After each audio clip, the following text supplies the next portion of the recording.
I take these like high caffeinated pre-workouts in the morning, Yeah. and Is it one of the ones that just said it'll kill you and cause you to have suicidal thoughts? One you of the called ones? you have no idea. Like I'm to the point where I'm buying some that the label doesn't actually say what's in it, and they put research chemicals in the powder. So to And all of here's the our thing. listeners, And here's the thing. This is what's messed up. And this was messed up about it. What they're putting in there is some kind of ADHD medicine. Okay. And so if you're a normie, you take an ADHD medicine. What does that do? It gets you super hyper. Like you are like amped up and you're ready to go, hyper focused. like brings down here to a middle level acceptable. So I take it and I feel calm and normal. And I'm like, this is not what I signed up for. I need a pre-workout that is going to give me a ton of energy so I can go and bust out a good workout. I've got some friends that I used to run around with that they can get you that, but I don't recommend it. I don't think. Yeah, well, it's hilarious because you get into some of these groups that like discuss some of these stim junkie pre-workouts, and eventually somebody like asks something idiotic in these groups, and people have to flat out and go, dude, what you're asking for illegal drug. You're asking for meth or cocaine. Like that's what you're asking for. You can go find that, but you're not going to get that out of a pre-workout that you can go buy for $45 off the internet. Legally. Well, these pre-workouts technically, I mean, if they actually checked what was in them, probably shouldn't be on the market. Well, I mean, isn't that what just happened with that one? Is it had stuff in it that wasn't legal to be on the market? I don't know which one that would be. It's like all over national news right now. Right now? Mm-hmm. It's causing people to go crazy. Like these people went crazy and they found out about it. The FDA found out, started doing research because these people were like people committed suicide and stuff all because of this whatever's. I gotta look this up. This is wild. Yeah. What are you talking about? Really? I don't know how I don't know this. In it is known to cause psychosis and all kinds of stuff. Well, that sounds like Warrior or something. Oh, I'm gonna look that up. Yeah, and I have a lot of them. I might have some. I don't know. Can you double up on just so everybody knows? I've been asked, right? Like people have messaged me and said, hey, you guys just aren't producing content like you used to. You're not making that many videos and reels and stuff. I put a video a week. Well, I understand, but I'm just saying like we're not as engaged as we once were. It's because, hey, y'all, Lucas here. It's story time. Over the past 6 months to a year, I've actually been working more and more in the family business. Now, the family business is not an automotive business. It's a tourist attraction. And one of the things that was happening in that family business is we were doing all of the marketing internally, be it social media ads, be it Google, all of it. We were handling all of it, website building, the whole 9 yards. And here's the deal. It became very clear our marketing efforts were ineffective. Now, we could see that we weren't getting return on investment. We could see that we weren't getting good conversions. And that's when we stepped in and hired someone. We hired a professional that knew what they were doing. And for the first time in years, our parking lot's full when it's typically empty. And that's why I'm going to recommend you pick up the phone today and call Shop Marketing Pros or click the link down in the comments below, because you shouldn't be learning how to do marketing. Your marketing machine should be working for you right here, right now, making sure your bays are full. So go into the link in the comments and click on the Shop Marketing Pros link for your free marketing analysis today. If you want to talk to David, you are only going to talk about pre-workouts. You're only going to talk about exercise. You're only going to talk about like health stuff. That's all you're going to get. You don't get anything else. I've been skipping the gym left and right here recently. See, David, listen, I just need you folks to understand something. I was guilty of this as well. David can be enamored with something for a period of time, and that's usually 30 seconds. If it's something that's very cool and engaging, maybe a day. The podcast we've been doing for a few years now, but like sometimes things come in and he chases the bouncing ball of aluminum foil across the room. Hey, we're over 5 years now doing this. I know, right? This is a long time. Christy's like, I can't believe this is happening. I've never seen this before. You're easily distracted, okay? That's all I'm saying. I spend maybe 30 seconds a week at the shop. A month, maybe 30 seconds a month at the shop. I think that Juan and the rest of the team probably really appreciates that, just to be completely honest with you. We're down to 4 days a week. You know, my shop is doing a lot better, I think. that since I've disconnected a little bit, I told Jade last night, I said, look, I said 100% trust you. We had other people in here that I didn't, but I 100% trust Jade and trust everybody here to make a decision that's in the best interest of the guest and in the best interest of the rest of the shop and the team. I know that they would never make a decision that's against our moral and ethical guidelines because we all believe very much the same things. Mm-hmm. Jade's a little more aggressive than me when it comes to giving to guests and not charging them, things like that. She's a little more aggressive because, she's just come right out and said, Lucas, we're going to go broke if you keep giving stuff away. Yeah. It's just not feasible. I gave a lot away last year trying to help the family business situation. And so I think that she's smart and she knows that we shouldn't be doing that, but I trust them and I've seen them grow and develop because I've not been there. Right. And it's like when hard things come up and when mistakes happen, we'll talk through it and I'll talk about my experiences and how I would have dealt with it. But I say, look, ultimately it's your decision. How do you want to handle it? What do you want to do? Mm-hmm. And I think what I've realized about it, David, is that until I give them the grace to make those mistakes and like have some big mistakes and have some things that go really bad, I'm not afraid to talk about it. Yesterday, Eric had a situation. We had just had another situation where really bad miscommunication happened. Eric sometimes gets in his head and gets off in left field and does some wild stuff. Yeah. And on this one, there was a specific line on the ticket that said, check this and advise. It's the truck I made a video about where the dealership said that it needed a DPF. The DPF was cracked. We couldn't find evidence that the DPF was cracked. Well, the DPF wasn't cracked. It was just a bad sensor. It was like $1,000 by the time we extracted the rotted out bung and put a new one on all this. I can't remember the exact total. But one of the things that the dealership said is the cab mounts are bad. And Eric owned the ticket. And his initial response was, I don't recall this conversation. We never talked about this. And then we pulled up the ticket. And it says, check cab mounts. And then it says, cab mounts good. Cab mounts not good. Uh-oh. Not even a little bit good. And I don't know if he was in a hurry. I don't know if he was so caught up in telling the dealer that they were wrong that he just like checked out. I don't know what it was. You just forgot. But the reality is that I'm putting cab mounts in a truck that was supposed to leave yesterday. Mm. And I'm paying for it. Yeah. Right? And so to Jade, this was a big deal. It's very expensive. It's time consuming. It's dirty. It's, hey, I'm not hitting my targets. It's, I'm losing trust because this has happened so many times now. Yeah. And I said, Jade, I trust whatever you decide to do. You make a decision, you run with it. Whatever you decide to do, just let me know. Text me when you make a decision. Right. Yeah. It's going to be what it's going to be, right? Like whatever goes wrong or whatever happens is going to happen. Like that's part of business. And I think that, looking back the first few years of business and really when you and I met and I was first kind of like getting into business management and learning some of this stuff, man, I would panic about that stuff. And every decision felt like a big deal. And I see so many owners who are panicked about these, what seem like minuscule decisions now. And I think back and I'm like, man, I was like that. And now I realize it doesn't matter how big the decision is.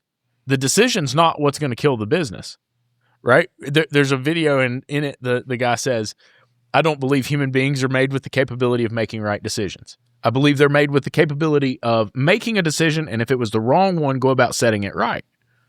And so I don't think that we can always make right decisions, and I think as business owners, we're going to make wrong decisions, and as our team is going to make wrong decisions, but the key is trying to figure out how to fix it. The decision doesn't kill the business. Letting the decision ride too long so it kills businesses. You think so? I hired a manager one time. It wasn't a good fit.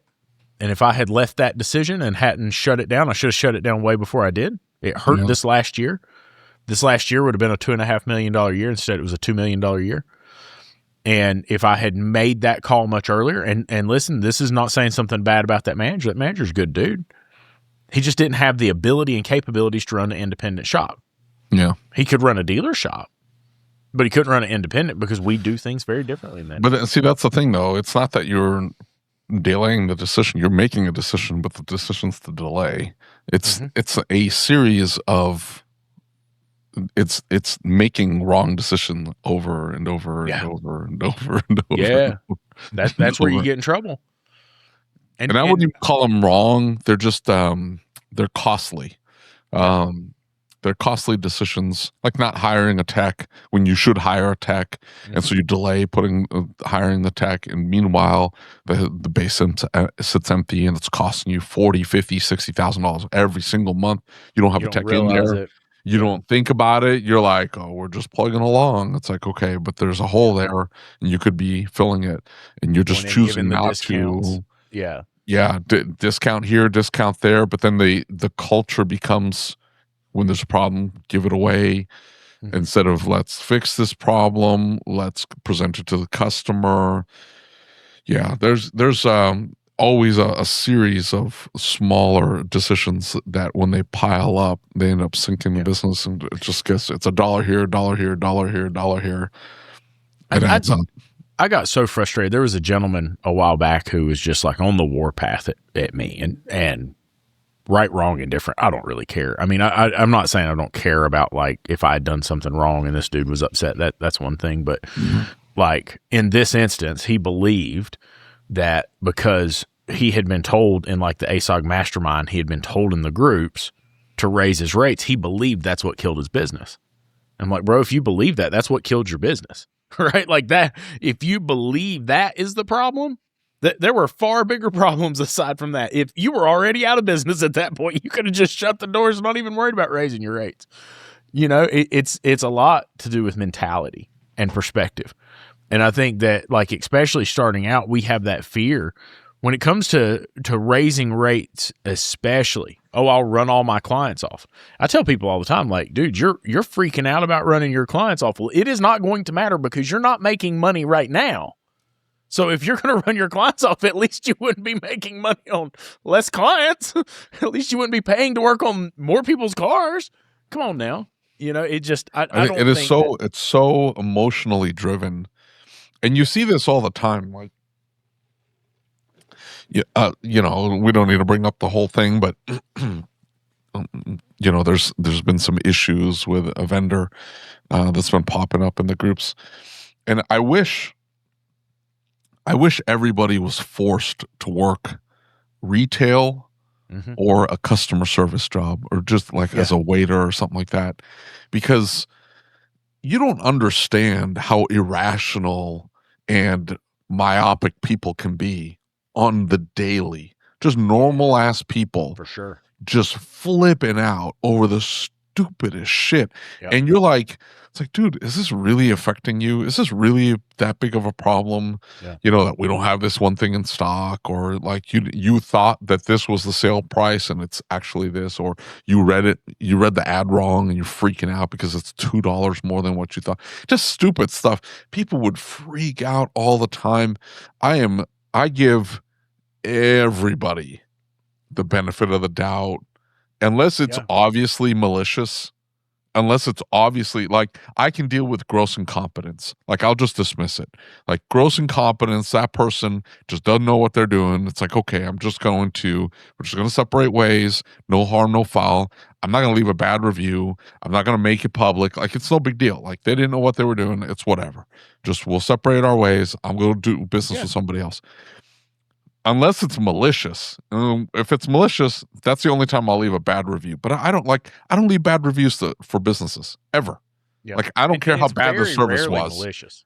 It's always never malicious. Yeah, it has to be obviously malicious. Like, it was like they had it in for me and I knew it because I heard somebody saying something, or like it had to be like very obvious, because otherwise, like, don't assign it to maliciousness. It was just incompetence. Like, they don't know what they're doing. It's like, okay, I never leave a bad review. Why? Because we make mistakes all the time, and I don't want that mistake to define me with that particular customer and to every customer that reads the review. And we fix our mistakes. Like, we make them. It happens. We want to fix the mistake. Give us the opportunity to fix it. We'll step in and we'll fix it. but also be reasonable. Like I had a guy freak out. Like we sent a text message out and he was like, and we were sending, hey, you're due for service, yada, yada. And the guy texts back. He's like, I'm never coming to you guys again. I had to bring the vehicle down to you guys like 6 times. You didn't know what they were doing. You guys could sold me a bunch of stuff I didn't need, blah, blah, blah, blah. The initial conversation was, hey, what's the car doing? Oh, the car doesn't do it unless you're going over 80 miles an hour. There are no roads on Kansas that I can go over 80 miles an hour. Like there are none. 70 is the highest you can go, and I think even like out in western Kansas, I think 75 is like the fastest you can go. And so we told him, it's like, dude, the car is not doing it now. The check engine light is on for this one thing. We can fix this one thing. It's going to cost you a bunch of money. Here's the fix for it. Yeah. But the problem that you're encountering, we haven't been able to duplicate it. We can't drive the car 80 miles an hour to duplicate it. Like we can't do that. Right. And he was like, he understood it at the time. And then like 6 months later, other side of it. Yeah. 6 months later, he's remembering it like completely differently because he brought the car back a second time for a failed component that we had installed. We fixed it with no charge or anything like that. We went in and we fixed it. In his mind, I've brought the car in a bunch of times for this problem that's never been fixed. It's like, dude, we never fixed that. We never even attempted to fix the problem. It was never duplicated. We explained this to you. You understood it. Where are you coming up with this like new reality in your head? Yeah. So this is a great perspective, right? Because one of the things that I was talking about here a while back, Jordan, that's the manager of the family business, he had gone into one of the areas. And we were shorthanded. And so we have a lot of different areas. And so he was helping get people where they needed to go and make sure somebody was there to take care of them when they got there. And he goes into an area and he's just trying to make sure, and he's trying to describe a family that's in that area to talk about where they're at. And then he's asking where they're going next to make sure somebody's there. Now, this is the most, him, right? Most wholesome individual you could ever imagine. Yeah. This kid does not have a bone in his body that would ever think anything that was racist, anything that was prejudice, anything like that. He sees all human beings and loves them from the get-go, right? Like I have to be like, hey, dude, that dude's pointing a gun at you. You like, back up, hold up, right? The kid just doesn't do that. Yeah. And these people left a bad review thinking that he was profiling them and he was doing all this stuff. And it's like, you didn't even slow down to understand what he was trying to make sure you were having a good experience. And people don't slow down long enough to recognize that. And I'm going to tell you something else. You want a reel? I'm going to give you a reel. All these MFing automotive technicians talking about how much people in food service make. This boy got stuck in food service for 2 weeks over the busiest holiday season. I swear to God, they deserve more money than technicians do. I've turned wrenches and I've worked in food service. Now, I am going to tell you right now, that is a hard job. You will not get screamed at and cussed at like that. And you will, dude, give me a car fix. I swear to God, let me deal with a rusted bolt. I will get it out.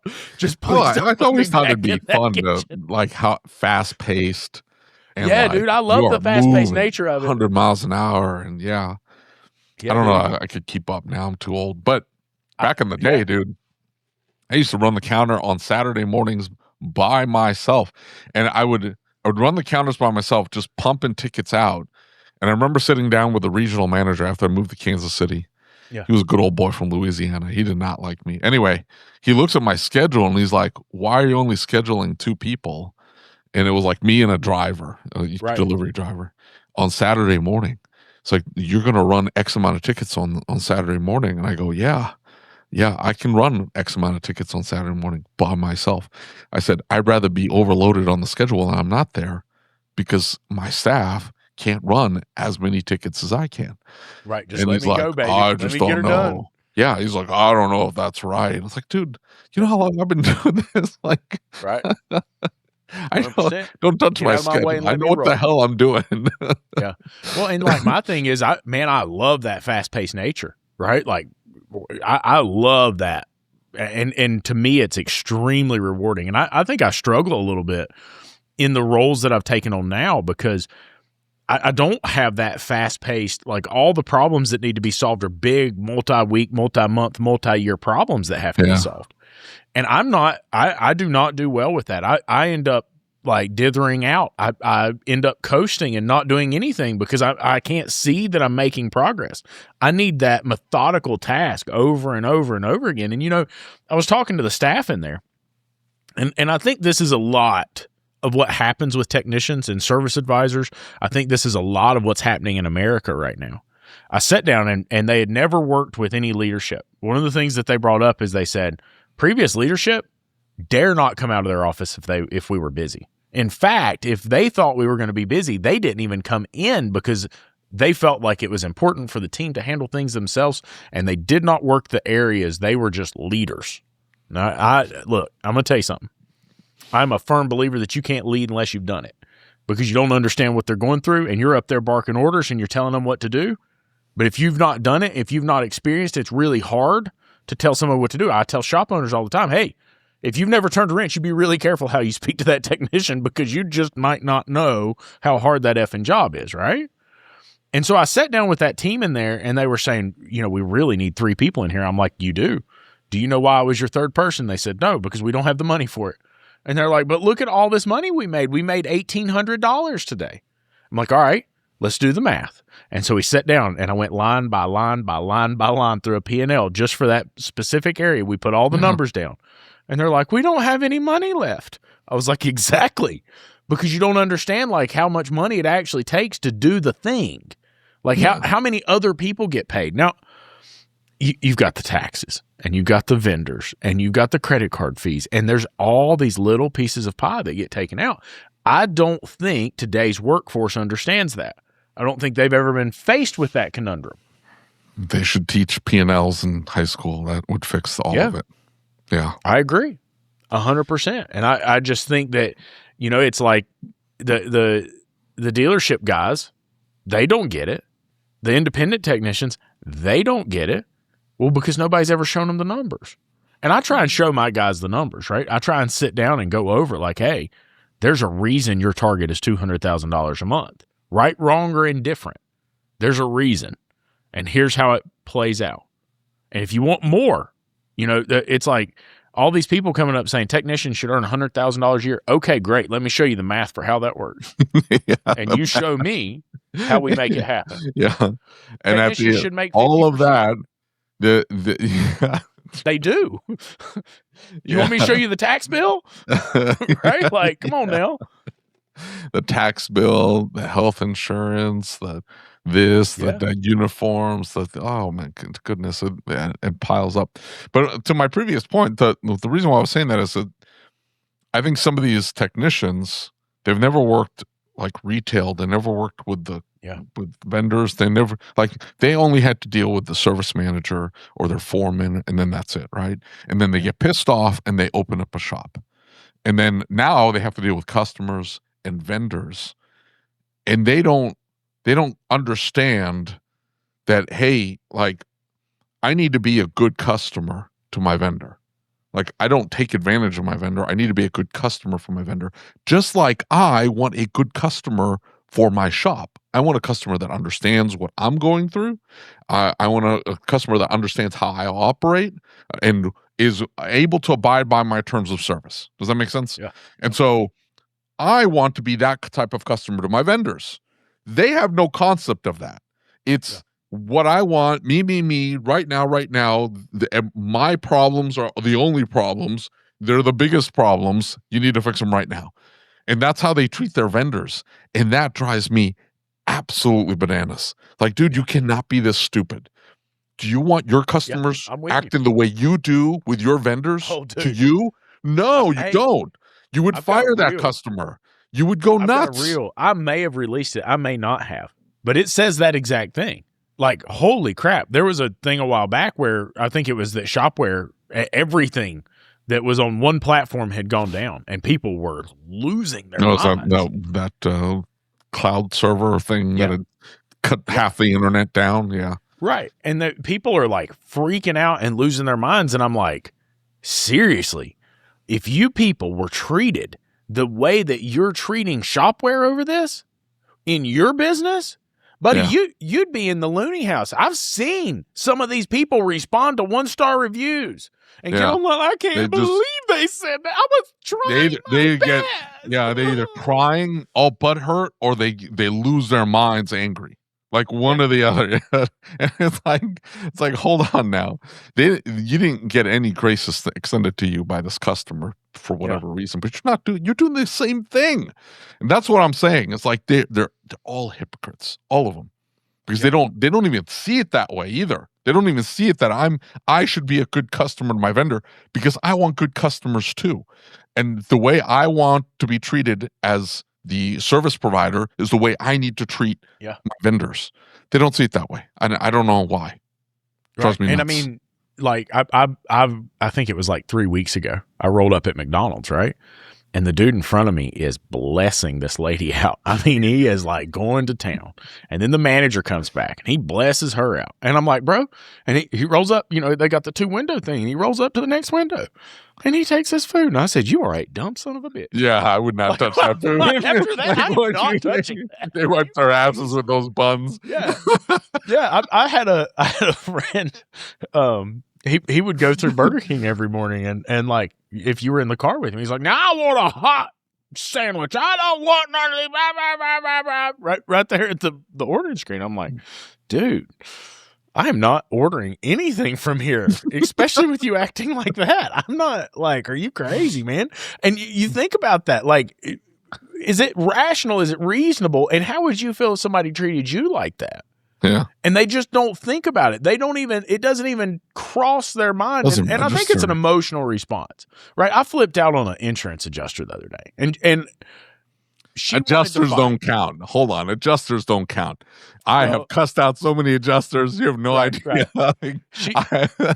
Those aren't my customers. I'm not their customer. Like they're a middleman and they need to be like kicked out. Well, the deal is if they're irrational, if they're bad. And so Scott was driving one of the loaner vehicles. It's not even a loaner anymore. It's just one we use to shuttle clients. It's a van, and it was getting up in years, and it was having issues. So I was just going to use it for a shuttle until it died, whatever. And so he got hit in it. And so she called me, and she's explaining. Now, I had used the wrong verbiage when I spoke to her. I said, we always implement the appraisal clause. I have a third-party appraiser. Now, I wasn't saying that I could use the appraisal clause on her, like, for that instance. I was saying, I'm not letting you determine what you owe me. No. Is all I was attempting to communicate. And, buddy, from the second she called me, she was explaining to me how I was wrong. And I didn't know what I was talking about. And then, like, I would push back, and she would say, why are you so hostile? Because I'm not letting you dictate what we're doing. I'm not being hostile. I'm telling you that I'm not letting you dictate what you're going to pay me. I'm not letting the person who owes me determine how much they owe me. I'm sorry. I don't do that. Right. And so it goes back and forth, and it just continued to escalate. And she was unwilling to accept that I was unwilling to accept that I was going to believe her. And dude, it just like went back and forth. And so I get that emotional response, right? I'm an emotional guy. You've seen me lose my temper before. Mm-hmm. I'm not nearly as bad as I used to be, but like I understand that emotional response, but I also can be rational enough to say, yo, that was inappropriate. I'm sorry. I shouldn't have done that. I didn't with her. But anyway, I'm just saying, like, I get that emotional response. And I think as human beings, we are emotional. And I think that and I don't know about you. You are one of the most stoic human beings I've ever met. No, right? You'll freak out, but you freak out for theatrics. You don't naturally freak out. You're theatrical. You and Justin Allen must have gone to theater together. Is all I know, because like you don't have emotional responses. You're very calculated. You're very precise. You respond in a very calculated way every single time. It's because I've been on the other side of it, and I know, right? Like, hey, take a breath, swallow, like, think this out. And here's the other thing too. Is like this is the other thing, and this is speaking to what you were saying at the very beginning of this, where you were trusting your staff. Yeah. The one thing that I tell my staff, and one thing I tell Juan, is like, dude, don't think about how do I fix this immediate problem. Yeah. just to fix it and make it go away. You need to think, well, what are the repercussions? Like, how is this going to permeate? Like, what's the butterfly Right. effect of this? Just think, you don't have to think, like, nobody can possibly map out everything, but Right. just think 1 or 2 steps past this. Like, if you do this, how is this person going to react? And then what's the next step? What is their next step going to be?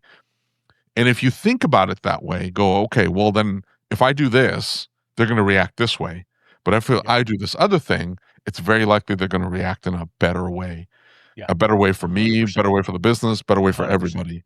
So why don't I go down this path? And just taking just 1 second to think about that will completely change the way you interact with people, because now you're not thinking like, For sure. you're not doing an immediate, what is it, the response versus reaction. You're not reacting, you're responding, right?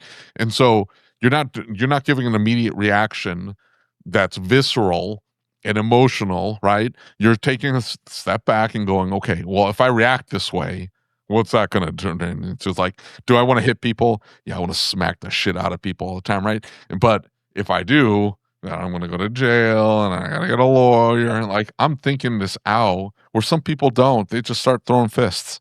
And it's like, dude, like, Well, what do you think was going to happen? It's really interesting you bring that up, because I've been thinking about this a lot lately, right? Like when mom passed away and all the stress hit when we found out everything that was going on, like my stress level was at a level that I didn't feel like I could sustain. And so I started taking the bupropion at the request of my doctor, right? Now, I'm not afraid to say, and I think everybody listening knows, that I had a history with narcotics and other things, and I've told the stories. I'm not ashamed of that. That led me where I am now. And so I think that impacted the way my brain works. I started that at a very young age, and I believe it changed the way that I respond. I know lots of people in my family are hotheads and have a tendency to lean towards addiction. And so that can be something I'm already naturally prone to. And there was a client a while back that I lost my temper on. And I'm like, why am I losing my temper? And it made me start to think. Now, I quit taking the medicine, but it made me start to think there's a lot of people going around in this world that are taking some type of pain pill. They're taking some type of mood-altering substance, whatever it is. And it might be causing them to react before they even realize. When I got upset with that client, now he was not in the right. I'm not saying he was in the right. I didn't handle it like a professional. I didn't handle it the way I should have handled it. But looking back at it, I'm thinking, man, I didn't even, like, I was incapable of processing before I responded. And that's when I started thinking about that medicine. Like, hey, is this impacting me? Yeah. And there were times that, like, something would happen. An animal would make me mad. They would, like, knock something off the counter, and I would have this visceral reaction. I didn't mean to. I wasn't even that mad. It was just a thing. I'll wipe it up. Big deal. And so I think there's a lot of people who may be either under high loads of stress, or they're taking a substance like that impacts their ability to think through it. I'm going to tell you, and we've talked on the show multiple times about this particular story, but I go back to that Tony Dungy thing, right? Because he talks about his dad, and he's talking about, hey, he was coaching a football team. It was in the civil rights movement, and all of his team wanted to kneel on the field.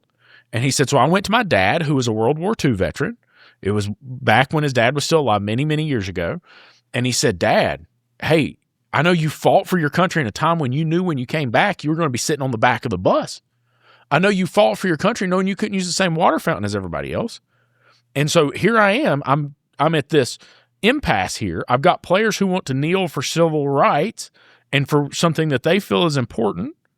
And I'm concerned that might not lead to the best outcome. Help me talk through this. Help me work through what you think the best outcome was, because you made a choice to do something that was antithetical to what you believed in supporting a country that you didn't have the same rights as everybody else. Help me understand. And his dad looks at him and he says, son, he said, is what you're going to do helping or hurting? Is it going to make it better, or is it going to make it worse? And I think that if we had that thought process every time we made a decision, and we were willing to slow down. So Tony said, hey, look, I went back to him and said, guys, I'm going to be honest with you. I've thought through this every way I know how. And I'm not trying to silence you, but I do believe that what you're going to do is only going to incite more people to be upset at you. And if you want to make a difference, I tell you what I'll do. I'll give you the podium in my press conference whenever you want it. You can get up and you can talk about whatever you want to talk about. because I think this is going to hurt. It's not going to help. And so that's something for me that I run through my head often before I make a decision. If I feel that visceral thing popping up, if I feel that energy up, because like, you know me, like you've been riding in the car with me before and somebody will like blow the horn at me or something, I'm like, ah! And it just happens before I even realize it's happened. And so I have to run it through like a framework, something I can consistently put in my head and say, is what I'm going to do helping or hurting? Does it make the situation better or worse? And I always want a better outcome, right? Yeah. And at least taking a moment to think it out before you react. Yeah, dude. Because I mean, you've seen it. Like I react before there's no way I had time to think it out. Yeah. Well, if you're on something, like if you're taking something, it's really hard to control that. And I've been there too. Like you're on stuff and you're like, man, why am I acting like this? Or why do I feel like this? This can't be right. And yeah, like you have to take a step back and go like, I need to assess your medications. Yeah, for sure. And for sure. This is not helping me here. I'll be honest with you. I don't think like, I know there's people who need their medications, and by God, I'm no doctor, and you should not take any medical advice from David or I. You see what happened to David? See, he's glossy now.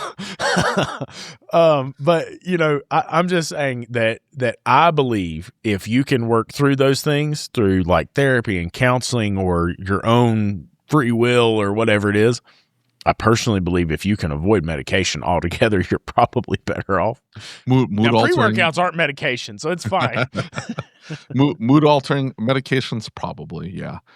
Things to like, yeah, because I don't know, like, man, the studies that are coming out showing that, hey, this stuff isn't actually helping. And you know what? A lot of times, I'm gonna like die on this hill, I swear. Yeah, I don't know how many times it's a lifestyle choice. It's a deficiency in diet. It's a lack of exercise.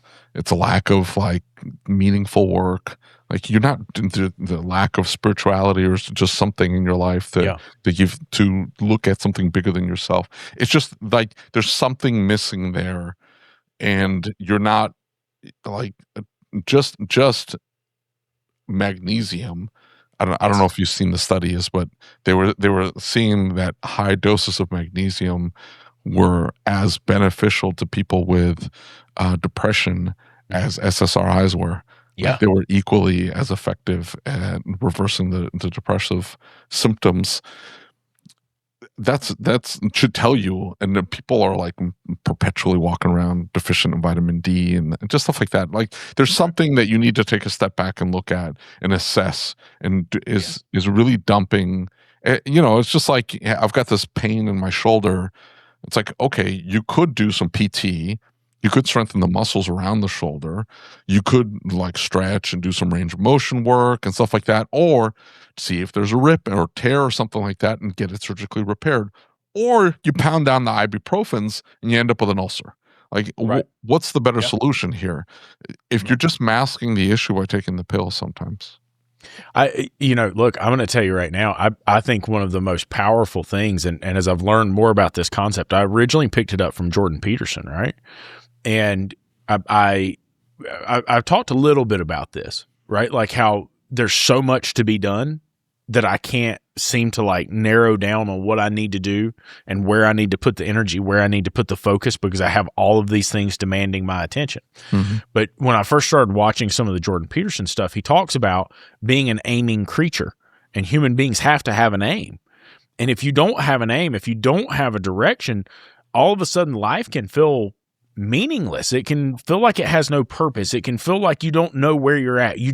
There's this constant feeling of ick. You know what I mean? Yeah. And so as I started doing more research on that, because let me tell you, there's a lot of people that are going to watch this and say, oh, Jordan Peterson, he's hot political, this. No, I mean, this is not a Jordan Peterson thing. This is psychology. Like, go look it up. If you don't have an aim, if you don't have a direction, it's very difficult to encounter stress. It's very difficult to encounter depression, anxiety, things like that, because there is no thing that you're going towards. You don't see purpose in it. I think my biggest issue, and you know me, like I've done the weight loss, I've gained, I've done the weight loss, I've gained, and I've watched you do that, and you've done phenomenal this time. I really have a hard time buckling down and being consistent and doing the things I need to do. I know I need to do them. Mhm. I just have a hard time doing it. And I think there's a lot of people who are in those shoes. It's the same thing with the business. Right now I've got the business nailed down. And Rick used to tell me when I was working with Rick a lot and he was having me help when he hurt his back, he was having me help with some clients. And he said, Lucas, some people are in love with their problems. And if they get rid of that problem, they're not going to have purpose and meaning because they've never defined that for themselves. Yeah. Holy crap. That's a great point. Yeah. And so like, okay, I solved the problems in the shop and the shop's doing pretty good.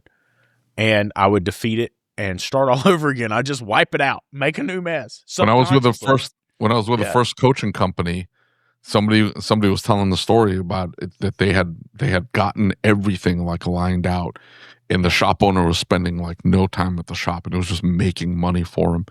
And he just one day went in and fired everybody. Something pissed him off, and he fired everybody and started all over.